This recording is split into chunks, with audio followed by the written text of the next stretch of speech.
Masechta Peah, Perek Hey. This parak continues to discuss halachas of leket. The first Mishnah, Mishnah Aleph, is going to discuss the halacha when leket gets mixed up with other grain. In the first case, the stalks of leket fell during the harvest and were scattered over part of the field. Before the aniyim had a chance to collect the leket, the balabayas piled his grain in that section of the field. So now the balabayas' grain covers the leket, and it's not known which is leket, which belongs to the aniyim, and which one's not. If there's a pile of grain that has leket underneath it and it was not collected by the poor, so kol hanageh ba'oretz harehu shel haniyim. The halacha is that all the stalks that are touching the ground belong to the poor, that they're considered leket, meaning even if some of it really doesn't belong to them. In truth, only a few of these stalks are actually leket. However, since the farmer covered the leket with his grain, so there's some of the grain that's hiding under there's some leket that's hiding there from the poor. So the chachamim gave him a knas and made a takono that all the grain that touches the ground, the entire bottom layer of the pile, must be given to the aniyim. And the knas still exists, even if it can be determined which stalks are actually leket. For example, the stalks of wheat which were piled on top of barley, which was leket. In which case, it's clear that only the barley is leket. Nevertheless, the farmer must give all the wheat that touches the ground to the poor, even though it's not really leket. And another case would be haruach shepizra es ha'amrim. If stalks of leket were lying in a field, and the wind scattered bundles of grain over the field, causing the grain from the bundles to become mixed up with the leket. So we estimate how much leket this field is expected to produce, and he gives it to the aniyim. The farmer gives that amount to the aniyim. In this case, the farmer did nothing wrong. It was the wind that covered the leket. Therefore, the chachamim do not give him a knas, and he only has to give the aniyim the amount of the leket. He could assume and estimate how much a leket was there, and that's what he has to give to the aniyim, because he didn't do it, so there's no malkum for the knas. Reb Shimon Gamliel says, "Neisin la'aniyim b'chtei nefila." The farmer gives stalks to the aniyim according to the amount of leket that falls in an average field. And what is that? That it's a field that's neither especially dry nor especially moist. In such a field, 4 kavin of leket fall in an area large enough to plant a kur. So every kur has 4 kavin of leket that would normally fall, and he does not have to calculate the exact amount that was likely to fall in this particular field, because he's just doing b'ktei nefila. Okay, Mishnah based. Shibailas shebakatzer. Usually, if a farmer overlooks a stalk of grain while harvesting a field, that stalk is shikha and must be left to the poor. This Mishnah is going to discuss where a forgotten stalk does not have to be left to the poor. So if you have a stalk of grain that was overlooked and left standing in the harvested section of the field, which is close enough to the section of the field that was not yet harvested, and if the tip of this stalk is bent, it will reach the area of the standing grain that was not yet cut in that section. The halacha is like this: if the overlooked stalk is close enough to the unharvested section that it can be grabbed together and cut together with the standing stalks, it belongs to the balabayas and does not belong to the aniyim. But if it cannot be cut together with the standing grain, it belongs to the poor and will be shikha. Why is this? What's halacha? Because the Torah says that you're not allowed to go back and take it, and that's when you have to leave it for the ger, for the yosaim, and the almana. This is telling us that a stalk is shikha only when the owner has to turn his back in order to retrieve it. In our case, though, the owner does not have to go back in order to cut the forgotten stalk. He can proceed in his usual manner, and when he cuts the next section, he can also cut the forgotten stalk. Therefore, the stalk is not shikha. Okay, the Mishnah goes back to the halachas of leket that gets mixed up with other produce. If you have a single stalk of leket that was not collected by the poor, and it got mixed into a pile of a regular gadish that was not matnas aniyim, so ma'aser shibailas achas u'neisin lei. The farmer separates meiser from one stalk from the pile and gives that stalk to a poor person.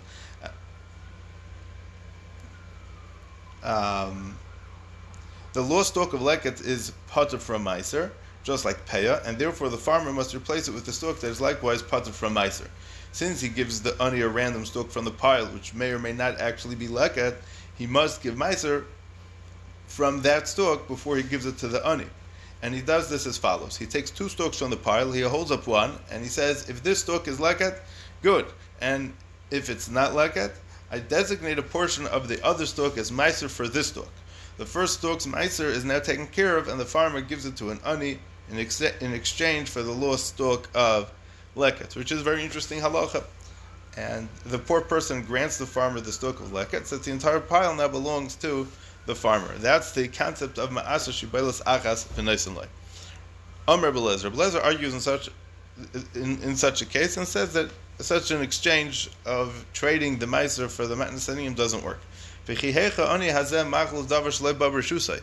How can this poor person perform an exchange with something that never came into his possession? Since the poor person never got the stok of leket, how could he give it to the owner?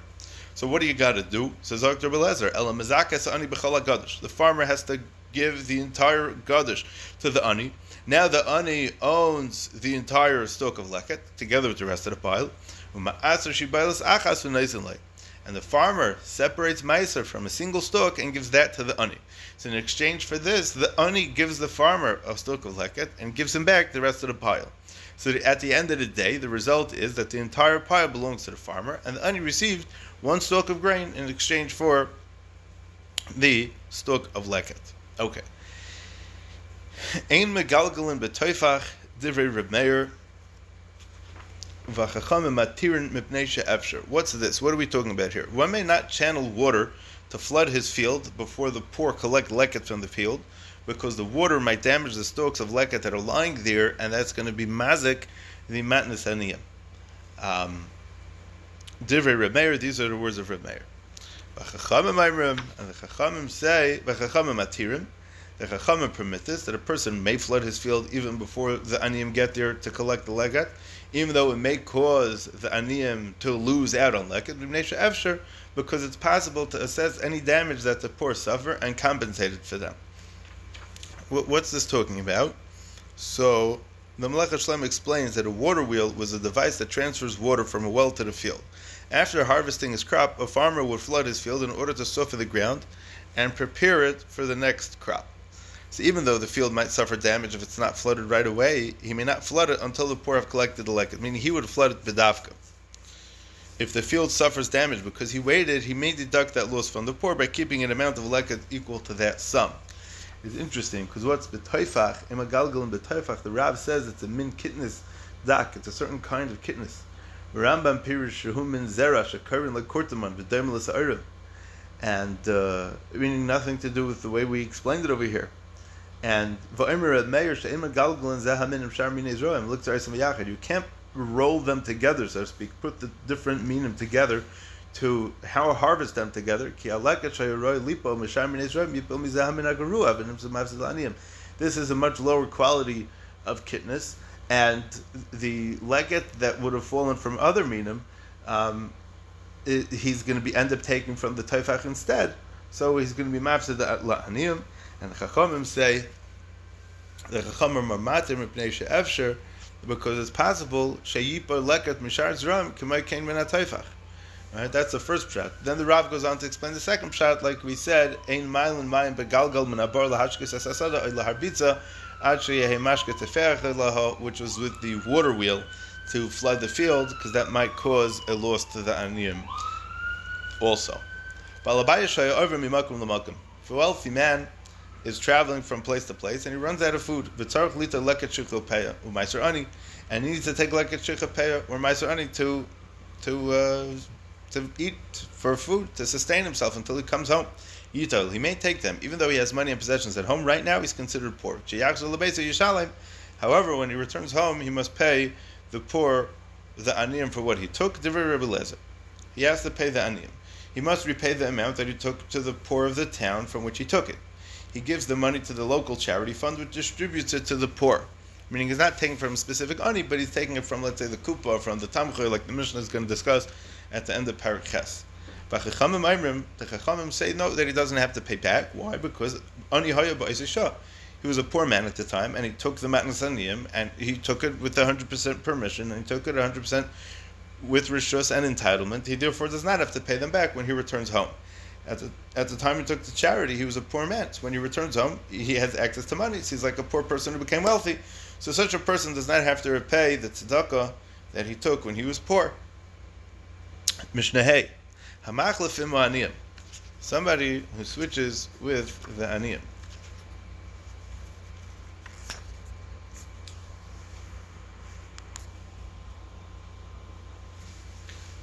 As we learned, Leket Shech and Peah are potter from Truma and Meiser. So the Mishnah is going to teach us the extent of this exemption. A farmer exchanges ordinary produce with aniyim for Leket Shech and Peah that they collected. See, he's potter from separating Truma and Meiser from the produce that's now his, which means that the Leket Shech and Peah that he got from the aniyim does not have a chiyuv of Truma and Meiser, because these matnas aniyim are always potter from Meiser, even if the poor give them to other people. Ub'shal aniyim chayiv, but the farmer is obligated to separate Truma and Meiser from the produce that now belongs to the poor, meaning he must take off Meiser from the ordinary produce before he gives it to the poor, because ordinary produce remains mechuyev in Truma and Meiser even if you give it to a poor person. If the Balabayas is poor, he may not take Leket Shech and Peah or Meiser Ani from his own produce. He may leave them for other poor people to take. And the Mishnah is going to discuss this halacha as well. If two poor people rented a field as sharecroppers, neither may keep the gifts to the poor from his share of the produce, because the sharecropper is considered an owner of the field, and he may not take the matnas aniyim for himself. So each one, however, may give the other one meiser ani from his share, and they trade it. And because each sharecropper owns his own share, he has no ownership in the other one's share, so he has to give from what he doesn't own to the other person. In a similar case, the Mishnah continues with Hamakabel said the liktor, if a person was hired to harvest a field and is paid with a certain amount of the crop, so also Leket Shech and Peah Meiser Ani. He's forbidden to take Leket Shech and Peah Meiser Ani because he's considered to have some ownership in the field. So he's not considered an Ani. Rabbi Yehuda, Amos. Rabbi Yehuda says, when is this true? This is when he was hired by the owner for a share of the crop. For example, he was promised a half or a third or a quarter of the produce. Since the worker was granted a share of the crop while it was standing, he's an owner of the crop at the time when it became obligated in Leket Shech and Peah, which was at the time of the Ktsira, at the time of the harvest. And therefore, he may not take any of these payers for himself. Avlam Omar Loi, but if the owner said to the worker, Shlish Masha Ata Kaitzer Shalach, after you harvest the field, a third of the harvest that you do shall become yours, so then mutter b'Leket Shech and Peah. Then the worker is mutter to take Leket Shech and Peah, because at the time of the Ktsira, he did not own anything because he only got it after the Ktsira. Al Berzak the Mishnah, he's also Meiser Ani. However, in this case, he's forbidden to keep the Meiser Ani from the produce that he receives. This is because Meiser Ani is separated from the produce after the harvest is over. At that point, the worker is given a share of the produce as his own, and thus he may not take its Meiser Ani for himself. Mishnah Vav. Hamaycher Esadeyu, somebody who sells his field. Having discussed the halacha that a ani who owns a field may not take the matnas aniyim from his own field, the Mishnah says the one who does take these gifts in a case where a field changed owners while its crop grew. Hamaycher Esadeyu, if someone plants a crop and then he sells his field before it was harvested, and then the lekeach harvests the produce, only the person who owns the field, b'shas the ktsira, is usher to take Leket Shech and Peah for himself, since that's the time when the field becomes obligated in Leket Shech and Peah. So therefore, hamaycher mutter, the one who sells it, is permitted to collect these matnas aniyim from the field if he's an ani. But lekeach usher, and the lekeach is usher to take even if he's poor. A farmer must allow his fields Leket Shech and Peah to be collected by any poor people who happen to come by, and he may not use them himself. And he may not interfere in any way with the right of the poor to collect them freely, as will be explained in the next part of the Mishnah. Lo yiskar adam es hapoyalim almanat she'lakit b'nei acharav. A person may not hire a worker to harvest his field on condition that the worker's son, who is an ani, be allowed to follow him and collect the leket that falls. If he makes such a condition, the worker will agree to a lower salary, and thus the farmer will in effect be using the leket to pay part of his the worker's wages, which is considered gezel aniyim. If someone doesn't let the poor people collect the matnas aniyim from his field, which would mean that he doesn't let them in or so then he's considered stealing. The Mishnah says that even if somebody who owns a field and allows the poor people to collect, but makes it difficult for them, For example, he doesn't provide specific collection times, right? Like we learned earlier in Parak Daled, or he chases them out and doesn't let them collect the matnas aniyim at their own pace. So then, or he picks favorites. He allows one poor person to collect, but does not let another ani collect. Or he helps one of them, but doesn't help another one. This farmer is robbing the poor. Do not violate the boundary of the poor, which means do not withhold the poor that which is rightfully theirs. And la halacha, the matnas aniyim belong to the aniyim, and the Baal Bayis is not allowed to take them for himself. If you take it for himself, it will be considered gzela. So, and on top of that, it says al tasik vul olam, and al tikri olam ela olam.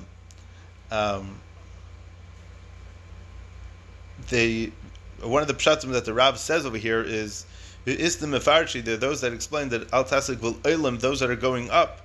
Elu bnei adam sheyardu min nechseim. These are the people that went down, that lost their assets. V'kari le olam lashon kavod kederach shekarin le iver saginar lashon saginahar, of the people that went down in value, that lost their money. But al tasik v'al olam, do not withhold the poor that which is rightfully theirs. Mishnah Zayin. For the next little while, the Mishnayos are going to be discussing the halachas of shikha, which are bundles that are forgotten in the field and must be left for the aniyim. So so when is it considered shikha, when is it not considered shikha? So if a bundle was forgotten by the workers, but the field's owner did not forget it. So the Balabayas did not forget it. Or if the owner forgot the bundle, but the workers did not forget it. Or if poor people stood in front of the bundle or covered it with straw to block its view from the owner and the workers, so it caused that this, meaning the aniyim are trying to make some shtick over here that they could pull off getting an extra bundle, and it caused it to be left behind. Hareza eino shikha. In any of these cases, the bundle of grain over here is not shikha, and the poor may not take it. A bundle is shikha only if it was forgotten both by the owner and by the payalim, and only if it was left behind because it was forgotten, and not because it was overlooked, because it was blocked or it was hidden. Mishnah Ches. Workers would harvest the field in several stages. They would cut the produce, bundle it, and pile many bundles in small piles of different forms and sizes. They would then carry the bundles from those heaps to a large pile on the threshing floor. The Mishnah explains when during this process shikha applies.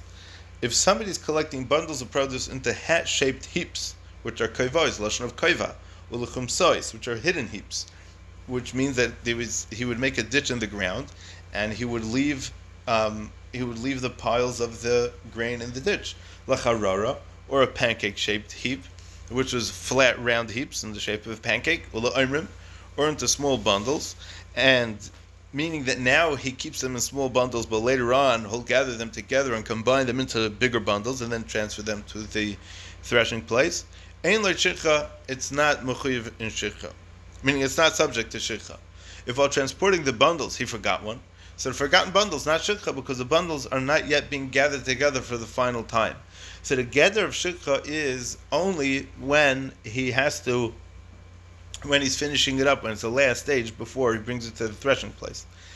These heaps are only temporary, and the bundles will be brought to still another pile. And a bundle is shikha only if it's forgotten when the bundles are being gathered for the final time. However, when he's bringing the bundles from one of those heaps to the threshing floor, yesh shikha, it is subject to shikha because this is the final place where the grain is gathered. Thus, if he forgets a bundle, he must leave it for the poor.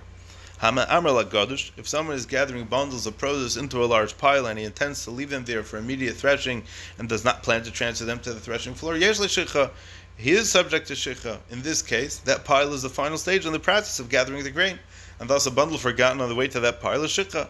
And if he changes his mind and decides not to thresh the grain there and he moves the bundles, from that pile to the threshing floor, he is not subject to shikha. The law of shikha can only apply to one transfer of bundles. Since in this case the halacha of shikha applied while the grain was being transferred to the pile, it does not apply later even if the grain ends up being moved again, because it was grain and it's only by one last transfer of the bundles. So now the Mishnah sums up the halacha like this. Zeh haklal. This is the rule. Kol ha'ma'amar lamakom shu gemar melacha yesh le'shikha. Anyone who gathers bundles to pile them in a place that is a final stage in the process of gathering the grain is mechuyev, does have shikha, is subject to the mitzvah of shikha. Mimenu v'lagoyren. But if he changes his mind and moves the bundles from that place to another place in order to thresh them, ein le'shikha, he's not subject to shikha since the bundles were already subject to shikha at an earlier point. Lamaka im she'ena gemar melacha. But if he's gathering the bundles to pile them in a place that's not the final stage in the process of gathering the grain, which would mean that he's putting it in a heap, like the Mishnah mentioned earlier, where the bundles will be kept only temporarily, ein le'shikha, he's not subject to shikha. However, mimenu v'lagoyren, when he gathers the bundles from these heaps to the threshing floor, which is the final stage in gathering the grain, yesh le'shikha, he is subject to shikha.